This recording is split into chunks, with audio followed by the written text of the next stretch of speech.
ॐ नमः सिद्धेभ्यः। ॐ नमः सिद्धेभ्यः। नमो अरिहन्ताणं।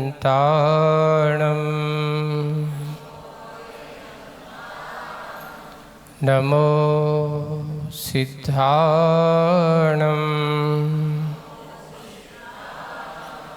नमो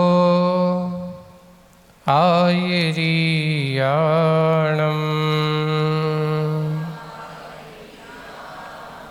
नमो वज्रायाणं।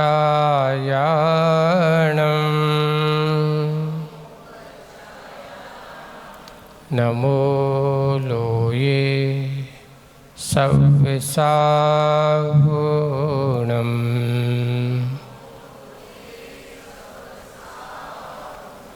बोलिए पंच परमेष्ठी भगवंतों की, शासन नायक भगवान महावीर स्वामी की, मूल नायक देवादिदेव 1008 श्री शंभुनाथ भगवान की, आचार्य गुरुवर श्री विद्यासागर जी महाराज की, गुरु नाम गुरु आचार्य शांति सागर जी महाराज की, आचार्य ज्ञान सागर जी महाराज की, अहिंसा परमो धर्म की, मम उद्धारक श्री मुनि श्री क्षमा सागर जी, गुप्ती सागर जी, संयम सागर जी महाराज की, पूज्य मुनि श्री 108 अजित सागर जी महाराज की, समस्त मुनि संघ की।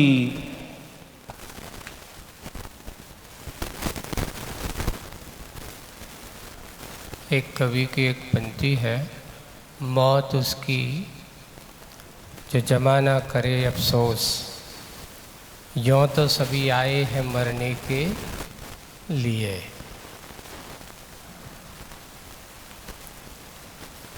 मरना तो सबको है, कोई भी हो, चाहे राजा हो, चाहे रंक हो, चाहे संत हो, चाहे गृहस्थ हो,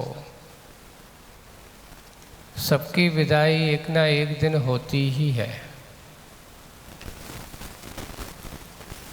पर विदाई ऐसी होना चाहिए कि व्यक्ति की तन से विदाई तो हो पर मन से विदाई ना हो। वही सही जीवन है,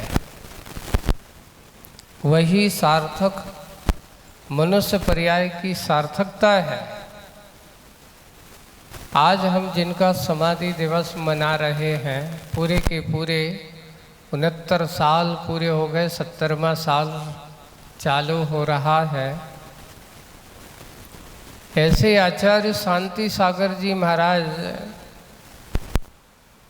जो अपन तो तब तो अपना जन्म ही नहीं हुआ था, तब उनकी समाधि मरण हो गया। ऐसे शांति सागर जी महाराज जिन्होंने ऐसी विषम परिस्थिति में, जहाँ पर मुनि महाराजों को निकलना मुश्किल था, वहाँ पर उन्होंने अपना रास्ता बना कर के चलने का विचार किया।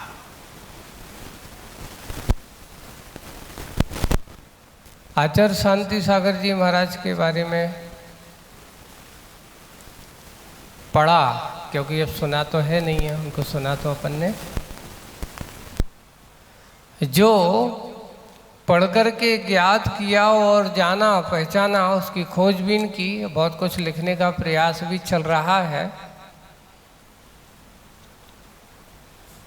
ऐसे आचार्य शांति सागर जी महाराज जब दक्षिण भारत में थे तो उनके मन में विकल्प आया कि 700 तीर्थराज समेत सागर की वंदना तो करना है। एक बार अगर हमने अपने जीवन काल में उसकी वंदना नहीं की तो क्या किया। तीर्थराज की वंदना करना है, लेकिन वंदना कैसे? दक्षिण से उत्तर की ओर आना है, इतना बड़ा रास्ता तय करना है। जब महाराज ने मन बनाया तो बहुत सारे श्रावकों ने भी कहा कि महाराज हम भी आपके साथ तीर्थ यात्रा में पैदल चलेंगे। वहाँ के श्रावकों ने पहले जो आज की तरह विहार हो रहे हैं आपके, ऐसे विहार नहीं होते थे, ऐसे प्रकार के वाहन नहीं होते थे। बहुत बिरली छोटी मोटी एक गाड़ी वगैरह थी, बैलगाड़ी भी उस समय इनके बिहार में। तो वहाँ के श्रावकों ने नियम ले लिया कि चलो, पहले के लोग ऐसे होते थे जब यात्रा पे जाते थे तो घर पर टीका ईका लगवा के जाते थे, भैया लौट के आ जाए तो ठीक है, नहीं तो भगवान रास्ते में जो भी होगा तो देखा जाएगा। ऐसे ही वहाँ पर जब उन श्रावकों ने भी नियम ले लिया कि अब जितना होगा अपनी धन संपत्ति जितना जो कुछ होगा सब लेकर के चलो, गुरु महाराज के साथ चल रहे हैं। जब उन्हें ऐसा निश्चय किया और निश्चय करने के बाद विहार वहाँ से हुआ तो लोगों ने क्या कहा था उस समय कि महाराज जा तो रहे हो लेकिन बीच में बहुत बड़ा एक पड़ाव आएगा, उत्तर भारत एक बहुत बड़ा विसंगति वाला समय है, वहाँ पर मुनि महाराजों के विहार करना बहुत मुश्किल काम है और दिगंबर मुनि महाराजों का वहाँ से जाना मुश्किल काम है। और उसमें भी एक बुंदेलखंड एक ऐसा है जहाँ के लोग वहाँ जाओगे तो मुनि महाराजों को मानने वाले नहीं है, ऐसा उनसे कहा गया था। तो आचार्य शांति सागर जी महाराज ने कहा कि जो कुछ भी होगा देखा जाएगा, यात्रा तो शिखर जी की करना है। और करते हुए वहाँ से पूरी यात्रा का मूड बनाते हुए दक्षिण भारत से उत्तर भारत की ओर आए और आते ही यहाँ पर ऐसा नहीं कि उनको सामना नहीं करना पड़ा, बहुत सारी विसंगतियों का सामना भी करना पड़ा। और बात सत्य है, ऐसे ऐसे लोग भी अपने समाज के लोग थे, क्योंकि उस समय जो एक माहौल बनाए तैयार किया गया था कि इस पंचम काल में तो मुनि महाराज होते ही नहीं, ऐसा लोगों को प्रवचनों में सुनाया जाता था। ये बंधु ये ध्यान रखना, जिन्हें भगवान की वाणी पर भरोसा नहीं होता उनको ऐसी बातों पर भरोसा हो जाता है। क्या करें, लोगों को ऐसा पढ़ाया जाता था, बोले कि इस पंचम काल में मुनि हो ही नहीं सकते, जो हैं सो वे मुनि नहीं है। भगवान की वाणी तो कहती है कि पंचम काल के अंत तक दिगंबर मुनि महाराजों का अस्तित्व रहेगा और जिस दिन ऐसे मुनि राजों के ऊपर उत्सर्ग होगा, समझ लेना उसी दिन पंचम काल का क्या हो जाएगा, अंत हो जाएगा। समझ लेना छठा काल का आगमन हो गया है। ये भगवान की वाणी है। पर क्या प्रवचनकारों को होता ये है कि हम मुनि नहीं बन सकते हैं, हमें मुनि बनने की समर्था नहीं है, तो एक काम करो, मार्ग को इस प्रकार का उपदेश दे दो कि लोग भी उस मार्ग पे ना चलें। ऐसा उपदेश आदि देने लगे। आचार्य शांति सागर जी महाराज ने उस मार्ग को पुनः जीवित किया जो ऐसे लोग सुना करके प्रवचनों में कहते थे, पर उनके लिए कहा नहीं, इस काल में भी पंचम काल में भी मुनि राजों का समागम होता है। आचार्य शांति सागर जी महाराज ने ऐसे दिगंबरत्व को, उस महाव्रतधारी मुनि राजों को, जो बड़े बड़े विद्वान थे, उन विद्वानों को भी आकर्षित किया। ऐसे ऐसे विद्वान जो इस बात से बड़े पढ़े लिखे होने के बाद, आगम का अध्ययन करने के बाद उन्हें दिगंबरत्व पर श्रद्धा नहीं था, लेकिन जैसे ही जब आचार्य शांति सागर जी की चर्या, उनके चारित्र को देखा तो वे बड़े बड़े विद्वान भी नतमस्तक हो गए।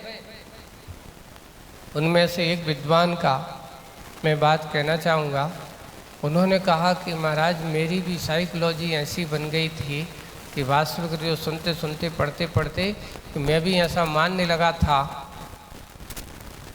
कि वास्तव में इस काल में मुनिराज नहीं होते।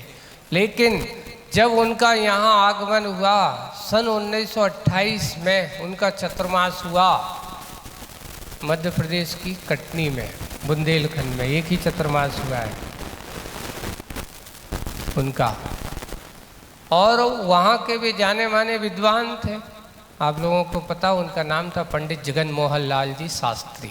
बहुत बड़े विद्वान, उस समय के प्रकांड विद्वानों में एक समाज के एक हस्तियाँ हुआ करती, ऐसे विद्वान पहले जैसे आज बड़े बड़े जो सेठ लोग और जो है ना अपनी समितियों वाले, जो फलाने के अध्यक्ष और फलाने ये अध्यक्ष, उस समय अध्यक्ष हो समितियाँ कम थी, विद्वानों का बोला वाला ज़्यादा था, विद्वानों की सभा, क्योंकि मुनि महाराज तो ज़्यादा थे ही नहीं, ऐसे बड़े बड़े विद्वानों का। तो ऐसे पंडित जगन मोहन लाल जी शास्त्री ने कहा कि महाराज मेरी भी साइकोलॉजी ऐसी बन गई थी, मैं उस समय जवान था, सुना है कि आचार्य शांति सागर जी महाराज का आगमन हो रहा है, मैं उनके पास ये बताया नहीं कि मैं कौन हूँ, विद्वान परिचय नहीं दिया, छुपे रुस्तम जाकर के उनके साथ जाते जाते 1-2 दिन उनके साथ विहार भी किया, कराया, किसी को बताया नहीं कि मैं कौन हूँ। और मैं देखता रहा, वाच करता रहा कि वास्तव में इस प्रकार की चर्या करने वाले ऐसे साधु हैं क्या। और बाद में जब महाराज का आते आते मैंने उनको हर तरफ से परीक्षा की, देखिए मैंने तौला, मैंने उनको जानने की कोशिश की कि कहीं किसी प्रकार की कोई गड़बड़ी तो नहीं है, लेकिन जब देख कर के मैंने दृढ़ निश्चय किया कि नहीं, जो कुछ कहा जा रहा है आज ये गलत। आज भी ऐसे व्रतों को, महाव्रतों को पालन करने वाले मुनि महाराज होते हैं। और उसी समय से मैंने अपनी धारणा बदल दी आचार्य शांति सागर जी को, और कटनी के समाज के वरिष्ठ लोगों को ले जा करके उनसे निवेदन किया कि भगवान आप जैसे मुनि राजों का चतुर्मास तो कटनी में होना चाहिए। और उस समय उन्होंने कटनी में चतुर्मास हुआ सन 1928 में, और उस चतुर्मास में उनकी चर्या और चारित्र को देख करके लोग दंग रह गए। ऐसी भी चर्या होती है, ऐसा भी चारित्र होता है। पंडित जी ने एक अपना संस्मरण सुनाया, देखिए एक दिन नहीं 3 उपवास हो गए महाराज के। एक दिन वृत्ति परिसंख्यान व्रत उन्होंने ले लिया, विधि भी देखिए आप कैसी विधि हो लेगी, ऐसा होता है कहीं। उनका नियम था कि आहार चर्या में बिल्कुल सादे सीधे वस्त्र वाले होना चाहिए, कोई आभूषण भूषण आदि नहीं होना चाहिए।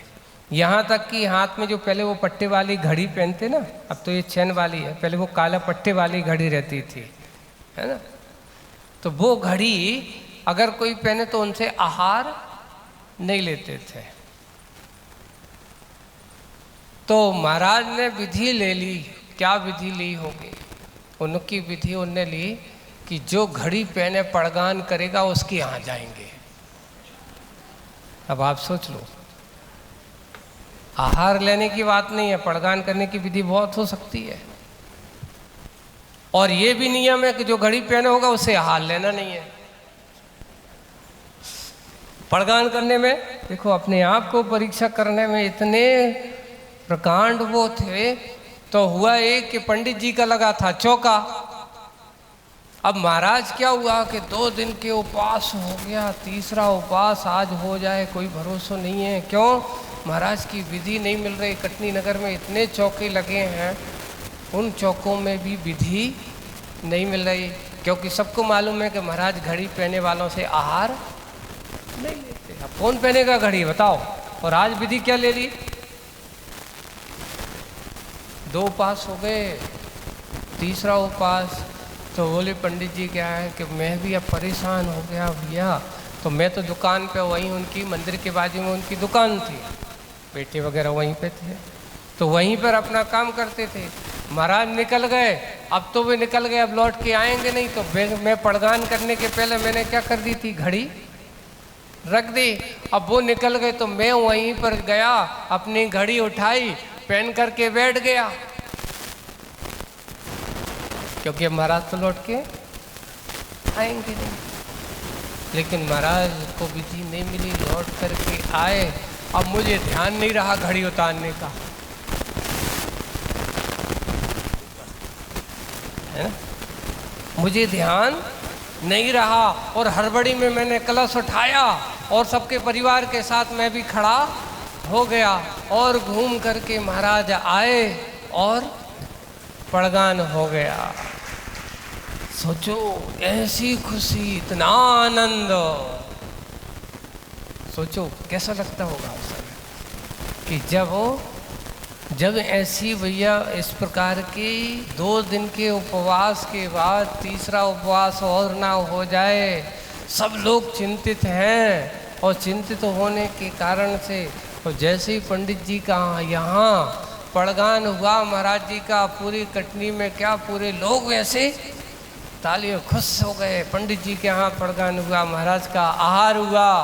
आहार हो जाने के बाद उनसे पूछा, महाराज हम लोग तो बहुत परेशान थे, बहुत टेंशन, कितने आप तो उपास करके अपने आप में रम जाते हैं, पर हमसे पूछो, हम लोगों को श्रावकों के मन में कैसा विकल्प होता है कि एक नगर में साधु होकर, हम इतनी बड़ी समाज होकर के भी हमारे नगर में साधु का उपवास हो जाए तो साधु के तो कुछ नहीं है, पर श्रावक के मन में तो दुख होता है।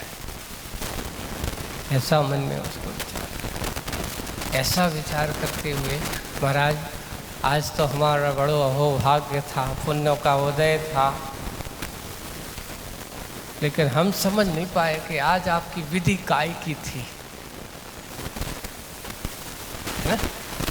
हम लोग अभी तक समझ नहीं पाए कि आपकी विधि काय की थी। तो बस आचार्य महाराज ने लास्ट में कह दिया कि जो अभी तक नहीं हुआ अपने आप को परखने की कोशिश करें तो देखते हैं लोग कितने, क्या होता है अपना पुण्य। एक और वृत्ति परिसंख्यान श्रावकों को परीक्षण करने के लिए नहीं है, ये भी ध्यान रखना। साधु का जो वृत्ति परिसंख्यान है तुमरों की परीक्षा लेने के लिए नहीं है, अपने आप को परीक्षण करने की है कि देखते हैं मेरे लिए आज मेरा अंतराय कर्म का कितना क्षयोपशम है, लाभांतराय कर्म का मेरा कितना क्षयोपशम है, अगर मिलता है कि नहीं। इस भाव को लेकर के साधु की वृत्ति परिसंख्यान व्रत होता है। वही महाराज ने उनसे कहा कि भाई ये मत कहो कि हम आपकी परीक्षा ले रहे, नहीं, मैं अपने आप को परीक्षण कर रहा हूँ कि मेरा कर्म का क्षयोपशम कितना है। इस भाव को लेकर के तप की आराधना मानी जाती है। वृत्ति परिसंख्यान एक तप है, उस तप के माध्यम से वो अपने आप को तपस्वी बनाए रखते हैं। ऐसे शांति सागर जी महाराज जिनके बारे में हम कहें बहुत है, और जब उनको पता चला तो कभी कभार धोखे में भी, भूल में भी क्या हो जाती है, विधि बन गई। बड़ी खुशी हुई और सब ने आनंदित होकर के उस दिन अच्छे भजन गीत, ऐसी महाराज उस दिन की कहने की बात आज भी आंखों में झलकते हैं वो दृश्य। पंडित जी ने जब मुझे सुनाया था और सुना करके उनकी बात कि जब भी मुझे वो क्षण याद आते हैं तो मुझे तो मेरे अंदर की ऐसी विशुद्धि, इस प्रकार की भक्ति, ऐसा लगता था जैसे घर पे मेरे यहाँ ऐसे तीर्थंकरों के आहार हो गए हों, जैसे तीर्थंकर भगवंत का पड़गान हो गया हो। ऐसा उनकी बात सुन करके बहुत प्रसन्न लगता है। ऐसे आचार्य शांति सागर जी महाराज जिन्होंने पूरे भारत में भ्रमण किया, और भ्रमण करते करते राजस्थान में भी 5 चतुर्मास किए। यहाँ पर, यहाँ सबसे ज़्यादा तुम्हारा ये बागड़ प्रांत उनके चातुर्मास से उदयपुर में एक चातुर्मास हुआ सन 1900 उदयपुर में 34 में। और यहाँ प्रतापगढ़ जो है ना, प्रतापगढ़ में 2 चातुर्मास हुए उनके यहाँ पर। हाँ, यहाँ पर एक 36 में और सन 39 में। यहाँ प्रतापगढ़ में 2 चातुर्मास हुए, उदयपुर में एक चातुर्मास हुआ। ऐसे तलवाड़ा नहीं आए होंगे लगता है, अब आए हो तो पता नहीं, बिहार हुआ हो तो पता नहीं है। कोई उतने पुराने कोई लोग हैं तो। फिर एक ब्यावर चतुर्मास हुआ और एक जयपुर में चतुर्मास हुआ। ऐसे 5 चतुर्मास हुए। कितने चतुर्मास हुए? राजस्थान में 5। फिर 2 चतुर्मास यहाँ से पास में ईडर है ना अपना, यहाँ गुजरात में पास में ही ईडर है, ये भी तुम लोगों से पास में ही है, ज़्यादा दूर थोड़ी है। हाँ, तो यहाँ पर भी चतुर्मास हुए हैं। यानी इस क्षेत्र में गुजरात है, राजस्थान है, यहाँ रह कर के उनकी साधना, उनकी धर्म की आराधना यहाँ पर हुई है। आचार्य शांति सागर जी महाराज के बारे में, उनकी चर्या के बारे में तो जितना अपन कहने जाएंगे उतना कम है। एक और अभी हम पढ़ रहे थे, उनसे पूछा गया कि ये बताओ आपको मुनि बनने की प्रेरणा कहाँ से मिली, पूछा गया। देखिए आप, तो उन्होंने कहा मुझे मुनि बनने की प्रेरणा मिली है तो मेरी माँ से मिली। किससे मिली? मेरी माँ प्रत्येक अष्टमी चतुर्दशी को उपवास करती थी और उनकी भावना होती थी कि अगर नगर में मुनि महाराज हैं तो उस समय एक महाराज वहाँ दक्षिण भारत में प्राय कर एक आदि सागर जी महाराज थे। एक बुजुर्ग आदि सागर जी हैं, एक और अब बहुत सारे आदि सागर, अब कौन से आदि सागर हैं नहीं मालूम। वहाँ पर वे महाराज रहते थे। माँ प्रति यानी अष्टमी चतुर्दशी को तो चौका जरूर लगाएगी जिस दिन उपवास होगा। तो अपन क्या करते थे, माँ के साथ रह कर के, जब छोटे उम्र थी अपनी, लेकिन फिर भी चौका लगता था तो अपन भी उनके साथ उनका हाथ बटाते थे, उनकी सेवा करते थे। महाराज आते थे तो महाराज की भैयावती आदि करते थे, उनका कमंडल पकड़ करके मुनिराज को कहाँ उनके स्थान भी ले जाते थे। और कई बार तो ऐसा भी मिला कि वहाँ दूध गंगा वैन गंगा नदी है, ऐसे मुनिराज जब बरसात के समय कभी बाढ़ आ जाए, अब उस समय तो पुल थोड़ी रहते थे जैसे आज पुल हैं तुम लोगों के, तो वो नदी को पार महाराज कैसे नदी कहाँ है, मुनिराज ज़्यादा से ज़्यादा नदी पार कैसे करते, तो ज़्यादा से ज़्यादा कितने घुटने तक पानी हो तो पार कर सकते, इससे ऊपर अगर नदी में पानी है तो उसको पार नहीं कर सकते पैदल, ऐसा आगम का विधान है। उनको भी अपने कंधों पर बिठा करके, महाराज तो नहीं है तो हम तो जा सकते हैं, श्रावक के लिए थोड़ी आगम का, मुनिराज के लिए आगम का विधान है। तो दोनों को अपने कंधों पर ऊपर मुनिराज को बिठाया, महाराज हम आपको क्या करेंगे, नदी पार, मैं आज नदी पार करा रहा हूँ, आज मुझे तुम आप क्या करना, मुझे संसार से पार करा देना, ऐसा उन्होंने कहा। उन्होंने जब ऐसे भाव बनाए तो बोले कि मेरे सबसे पहले माँ का संस्कार और मेरे पिता जो बिल्कुल ऐसे नहीं पाटिल थे नगर के, उन्होंने कहा 8 गांव का प्रमुख जो होता है उसको पाटिल कहा जाता है। ये कोई एक बहुत बड़ी उपाधि, जैसे अपन यहाँ होते ना चौधरी वगैरह हैं या जमींदार हैं, पटेल आदि, ऐसी उपाधि, ये सब उपाधियाँ हैं। तो वहाँ पर पाटिल एक चलता था, 8 गांव का, उनको दंड देने का विधान होता था। अगर कोई अपराध होता था तो वो पाटिल उनके समाज में बैठ कर के जो निर्णय कर देता था वो निर्णय मान्य होता था। और उन्होंने लिखा मेरे पिताजी अच्छे हट्टी कट्टे थे, बिल्कुल शिवाजी जैसे दिखते थे। दिखने में कैसे लगते थे, जैसे शिवाजी जैसे बलिष्ठ, अच्छे समय, और ऐसे रूप रंग के दिखने वाले उन पिताजी ने भी अंतिम समय पर सब कुछ छोड़ छाड़ करके वे भी अष्टमी लास्ट में अष्टमी चौदस का ऐसी साधना करते थे, उपवास करते थे। उन्होंने भी अंतिम समय समाधि मरण करके मुझे एक नया मार्ग प्रशस्त करने की बात कही। फिर बाद में उनसे पूछा कि आपका तो बचपन में विवाह हो गया था।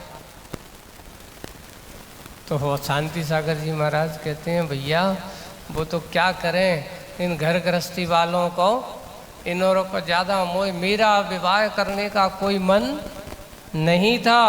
वो तो ऐसा हो गया, सोचिए 6 साल की एक बालिका के साथ, मेरी उम्र 9 साल की और एक छोटी सी, बोले उन्होंने लिखा उसके दूध के भी दांत नहीं गिरे थे।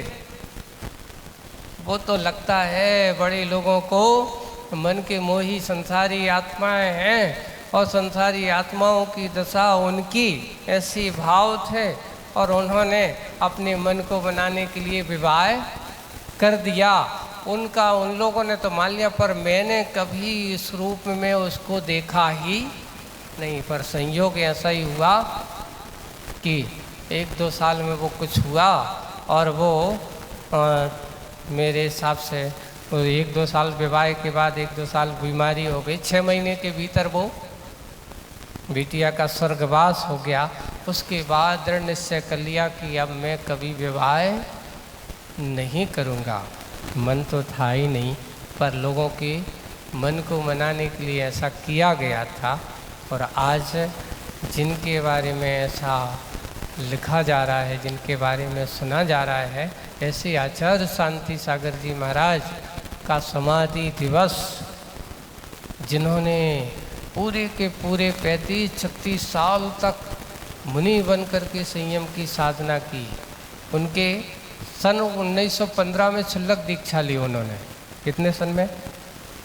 1915 में 4 छुल्लक अवस्था में चातुर्मास किए, 1 एलक अवस्था में चातुर्मास किया। उसके बाद फिर मुनि दीक्षा हुई सन 1920 में।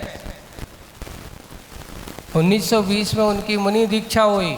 मुनि दीक्षा के बाद 4 चातुर्मास मुनि अवस्था में हुए। फिर सन 1924 में उनको आचार्य पद आरोहण आने वाला है। अभी अश्विनी शुक्ला 11 उसी दिन मुनि श्री वीर सागर जी की दीक्षा हुई। पहले दीक्षा, उस समय उन्होंने पहली दीक्षा दी और उसी दिन उनको आचार्य पद पर आसीन किया गया। ऐसे आचार्य शांति सागर जी महाराज के उसके बाद पूरे के पूरे ये 41 वर्ष के चतुर्मास, पूरे 41 चातुर्मास किए। कितने चातुर्मास किए उन्होंने? यानी दीक्षा के, छुल्लक दीक्षा से लेकर के पूरे आचार्य अवस्था सन 1955 तक। और इस 55 का चातुर्मास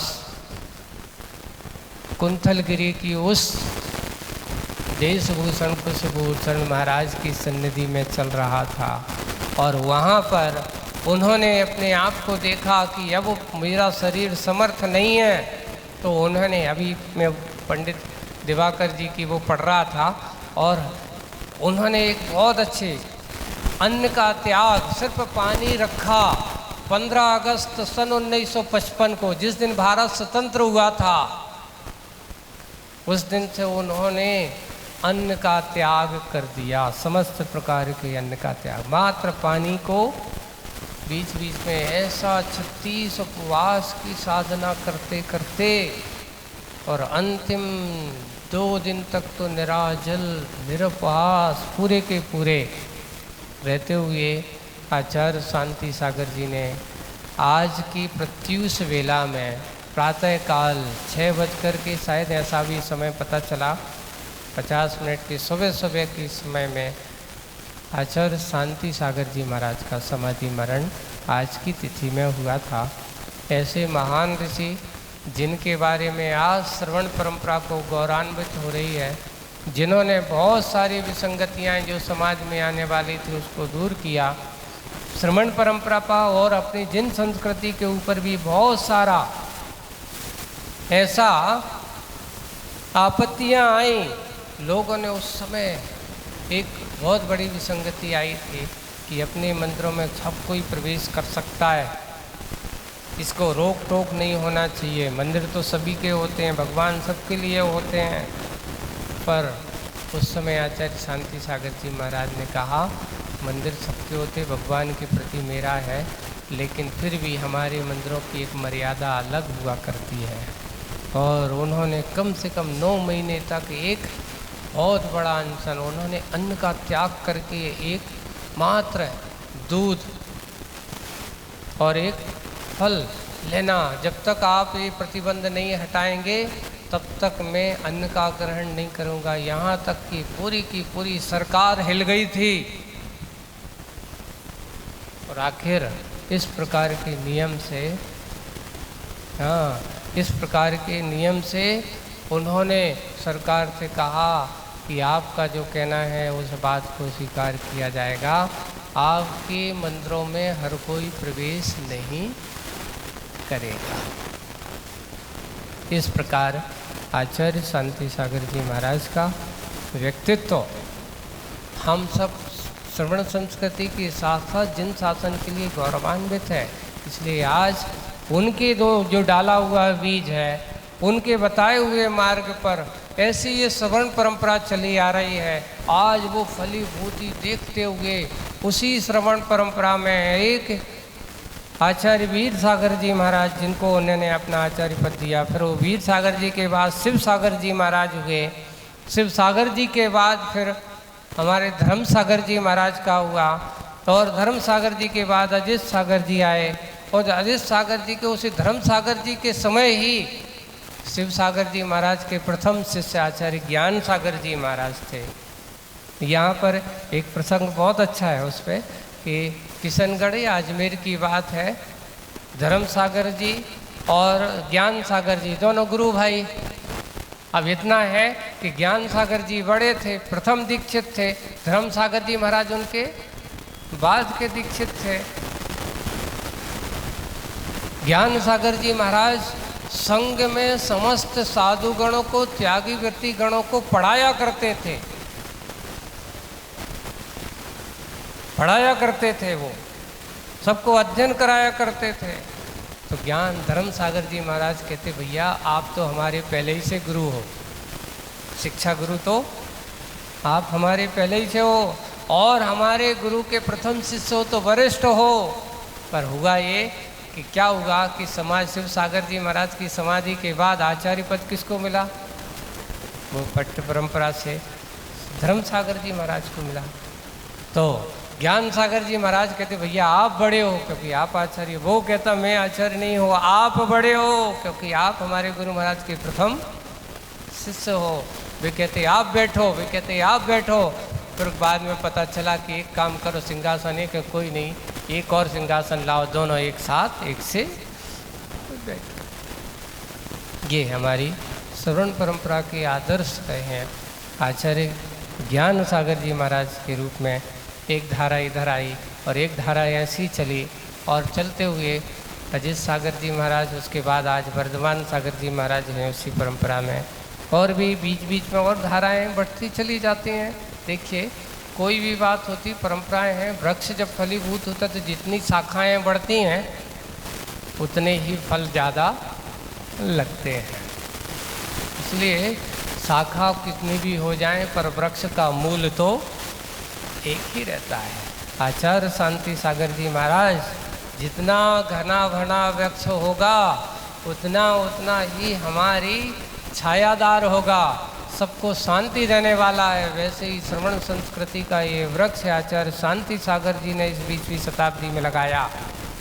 ऐसा नहीं कि श्रवण परंपरा इससे पहले नहीं थी, पहले भी थी, लेकिन हम इस शताब्दी की अपेक्षा से देखा जाए तो आचार्य शांति सागर जी ने जो वृक्ष का एक रूप बीज डाला, आज वो फलीभूत होकर के अनेक आचार्यों को देते हुए, और ऐसे महान आचार्य, उसी शाखा के एक महान आचार्य थे आचार्य गुरुवर विद्या सागर जी, जो ज्ञान सागर जी महाराज ने ज़्यादा मुनि तो नहीं बनाए,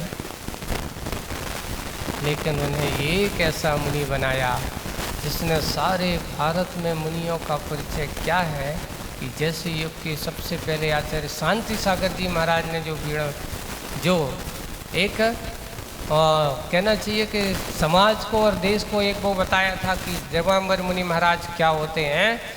उसके बाद अगर किसी ने श्रवण संस्कृति को जनमानस तक, जहाँ लोग मुनि महाराजों के नाम लेना पसंद नहीं करते थे, वहाँ पूज्य आचार्य भगवान ने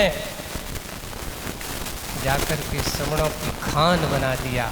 जिस बुंदेलखंड में लोग मुनिराज बनने के लिए डरते थे, आज उस बुंदेलखंड में सबसे ज़्यादा मुनिराजों की खान बनी हुई है। वहाँ से सबसे ज़्यादा रत्न निकाले और बुंदेलखंड जहाँ जिस गांव में चले जाओ, कहीं भी चले जाओ, मुनिराजों के नाम से वहाँ पर एक दुनिया लगी रहती है कि यहाँ के इतने महाराज हैं, यहाँ से ये महाराज हैं। अब तो उल्टा हो गया। अब लोग क्या कहते हैं, पहले कहते थे बुंदेलखंड में मत जाना, अब क्या कहते हैं, कहीं जाओ या मत जाओ पर बुंदेलखंड की जरूर जाना, अगर महाराजों के दर्शन करना हो वही मिलेंगे। ये पूज्य आचार्य भगवान की कृपा है कि जिन्होंने उस बुंदेलखंड की, इस मध्य भारत की, इस उत्तर भारत में अगर मुनिराजों को, पूरा राजस्थान हो, चाहे गुजरात हो, चाहे मध्य प्रदेश हो, उत्तर प्रदेश हो, ये उत्तर भारत में अगर मुनिराजों के लिए मार्ग प्रशस्त किया है तो वो है आचार्य गुरुवर श्री विद्यासागर जी महाराज। ऐसे पूज्य आचार्य भगवान के चरणों में आचार्य शांति सागर जी महाराज, जिनसे बीज मिला था और वो वृक्ष इतना बड़ा बना, इतना बड़ा बना कि सोचते हैं कि आज श्रवण संस्कृति इन महान आचार्यों के उपकार को कभी भुला नहीं सकती। और हम सब लोग तो ऐसे ही हैं कि देखिए पूज्य आचार्य भगवान से उपकार का कहाँ कैसे कैसे शाखाओं के ऊपर प्रति शाखाएँ बनती हैं। पूज्य आचार्य भगवान ने आज के दिन उन 3 मुनिराजों के ऊपर उपकार किया था। मुनि श्री क्षमा सागर जी महाराज, गुप्ती सागर जी महाराज और मुनि श्री संयम सागर जी महाराज। तीनों मुनिराज अपनी तरह से इतनी साधना में, क्षमा सागर जी महाराज को आप लोगों ने देखा हो कि नहीं देखा ना, जिनने तो बैठा राजस्थान वाले इस साइड आए नहीं ना महाराज, बागड़ साइड नहीं आना हुआ, कोटा साइड तक तो गए हैं वो, लेकिन इस साइड आना नहीं हुआ। लेकिन इतना इस अवश्य कहूँगा कि उस समय अगर कहें कि जो क्षमा सागर जी महाराज ने आज जो जिज्ञासा समाधान है, शंका समाधान है, आप गौर कर रहे हैं, सोचिए कि किस समय होता था। महाराज आहार करके आते थे, बैठते थे, फिर लोग अपने अपने उस समय से इसका माहौल चला। अगर शंका समाज जिज्ञासा समाधान की बात अगर बीज डालने का काम किया तो मूल श्री क्षमा सागर जी महाराज ने। वो लोग ऐसे आकर के आहार के बाद सब लोग अपनी अपनी पर्ची लिख करके, ऐसा माइक पे बोलने वाला नहीं था, अपने महाराज के पास पर्ची पहुंच जाती थी, महाराज पढ़ते थे और उस पर्ची का क्या करते थे, समाधान कर देते थे। गड़ा कोटा चतुर्मास में जब घर छोड़ करके आया, ड्रेस बदली और बदल करके आचार्य जी के पास गया और आचार्य जी ने कहा कि तुम्हें कहाँ रहना है, क्षमा सागर जी, गुप्ती सागर जी का चतुर्म, उनके पास रहना है। उनसे ही सब कुछ मिला था। और पहला चतुर्मास देखिए आपको क्या हुआ, सन 86 में उनका चतुर्मास पहला हुआ था गड़ाकोटा में। तब अपन कुछ जानते ही नहीं थे कि मंदिर क्या होता है। मुझे नहीं पता था कि मुनिराज कैसे होते हैं। मैं तो कहता हूँ आचार्य जी पहले गड़ाकोटा उससे पहले कई बार आए और यहाँ तक कि जहाँ घर था वो घर के सामने से रोज पटेरिया जी जाते थे और अपन क्या कर लेते थे, और घर के सामने निकलते थे तो गए, सब लोग नवस्तु कर रहे थे, अपन भी नवस्तु। अब कोई महाराज आए हैं बस इतना ही याद है, कोई महाराज निकले थे, ऐसा ही हुआ। जब वो आते जाते तो कोई भी निकलता तो सब लोग करते तो अपन भी कर लेते थे, बस इतना ही है। बाद में अगर हमसे पूछा जाता है, कोई पूछा है कि आपने आचार्य श्री के बुद्धिपूर्वक दर्शन कब किए, तो मैं कहता हूँ मैंने आचार्य श्री के बुद्धिपूर्वक दर्शन किए तो सन 86 में किए। जब महाराज का चतुर्मास हुआ तब पता चला कि आचार्य विद्यासागर जी भी कोई हैं, तो आचार्य श्री के दर्शन करने के लिए गड़ाकोटा से बस गई और बस में हम लोग गए। तो पपोरा जी में चतुर्मास हो रहा था आचार्य श्री का उस दिन चतुर्मास पपोरा जी में वहाँ चल रहा था। चतुर्मास के दौरान दर्शन करके उस दिन रविवार को प्रवचन सुना और प्रवचन सुन करके फिर सुनते ही रहे। और आज ये है कि गुरु जी की कृपा धीरे धीरे बढ़ती गई और 87 में आचार्य श्री के चरणों में पहुंच गया। देखिए मैंने व्रत ले लिया, तो व्रत लेने के बाद 6 महीने करीब घर पे रहे और कुछ ऐसा प्रसंग बना कि महाराज लोगों का स्वास्थ्य कुछ गड़बड़ हो गया। तो आचार्य श्री की खबर आई कि एक काम करो, महाराज लोगों की तबीयत ठीक नहीं, तुम्हें सेवा करना है, उनके पास जाना है। और गुरु जी का ऐसा आदेश मिला, सब छोड़ छाड़ करके वहाँ पहुँच गया। और फिर आचार्य जी ने कहा कि अब तुम एक काम करना, सेवा करना है, उनके पास रहना है। ड्रेस बदल दी गई, कटनी में ही बदली। 15 जून सन 1988 का समय था। ड्रेस बदली, ड्रेस बदलने के बाद आचार्य श्री के बाद कुंडलपुर में थे। वापस आचार्य श्री महाराज लोग आए, महाराज लोग वहाँ पे मिले। आचार्य श्री से कहा हमने निवेदन किया अब तो आपके चरणों में रहना है। बोले कि नहीं भैया, व्यक्ति करना भी हमारे चरणों से ज़्यादा ज़रूरी है। और पहला चतुर्मास कहाँ पहुँचा दिया, सही कहीं दूसरी जगह हो। मान लो ड्रेस बदलने के बाद पहला चतुर्मास महाराज लोगों का चतुर्मास 89 का हो गया। गड़ाकोटा क्षमा सागर जी, गुप्ती सागर जी बोले कि तुम्हें भी जाना है। गांव में पहुँचे तो बड़ी शर्म लगे, क्या करें, अब वही लोग आए, वही परिचित वाले लोग बैठ जाएं। तो अपन तो ये काम करें, महाराज लोगों की भैयावती करने के बाद ऊपर जा कर के आप लोग, बिल्कुल कोई ऊपर नहीं चढ़ने वाला, पटेरिया जी का एक मंदिर के ऊपर, और एकांत में बैठ कर के तत्पार सूत की पुस्तक उठाई, धर्म ध्यान ली और भोजन करने के बाद ऊपर चक्र उड़ते थे। अपन तो महाराज ने कहा क्लास पढ़ो, चुपचाप कहाँ जाओ। हमने महाराज से कहा लोग बड़े परेशान करते हैं, वे ये आ जाते हैं, फलान जी आ जाते, कहा भैया कैसे हो, वैसे हो, अब दुनिया भर की बात है। तो महाराज ने कह दिया तुम तो एक काम करो, सब छोड़ छाड़ के कहाँ चले जाओ करे, ऊपर बैठो। बस वही था कि आज उनकी ही कृपा से, पूज्य महाराज लोगों की कृपा से धीरे धीरे चलते चलते गुरु जी के छत्र छाँव में पहुंच गया और आज यहाँ तक आया हूँ। तो मैं तो ये कहूँगा कि ये सारा का सारा गुरु जी का क्या, आचार्य शांति सागर जी के वृक्ष की उस मूल की धाराएँ चलती चली जा रही हैं और भी हमें ऐसी बढ़ती रहें। इसी भावना के साथ हम सब ऐसे गुरुओं के उपकार को कभी भूलना नहीं चाहिए। हमें ऐसे गुरुओं के मार्ग को जितना मिलता है, जैसा मिलता चला जाता है, वो हमें अपना मार्ग प्रशस्त करते चले जाना चाहिए। आज पूज्य आचार्य भगवान के बारे में हम जितना कहें, एक आचार्य शांति सागर जी महाराज और दूसरा फिर पूज्य हमारे आचार्य गुरुवर श्री विद्यासागर जी महाराज, जिनके हम कहने जाएंगे तो हमारे पास शब्द नहीं है। इनके उपकारों का वर्णन करना सूरज को दीपक दिखाने जैसी बात है। इसलिए हम उनके दिए हुए मार्ग को अपना प्रशस्त, अपना एक प्रकाश की तरह मानते हुए बस चलते चलो, उनकी उस छाँव में, उस प्रकाश में रहते हुए अपनी मंजिल की ओर बढ़ते चलें। ऐसे पूज्य आचार्य शांति सागर जी महाराज के चरणों में, पूज्य आचार्य भगवान के चरणों में, पूज्य मुनिवर श्री क्षमा सागर जी, गुप्ती सागर जी आदि तीनों मुनिराजों के चरणों में बारंबार नमस्ते करता हुआ यही भावना करता हूँ भगवान, जैसे आपने मंजिल को प्राप्त किया है वैसे मैं भी अपनी मंजिल को प्राप्त करूँगा, इसमें कोई संदेह नहीं है। इसी भावना के साथ बोलिए परम पूज्य आचार्य गुरुवर श्री विद्यासागर जी महाराज।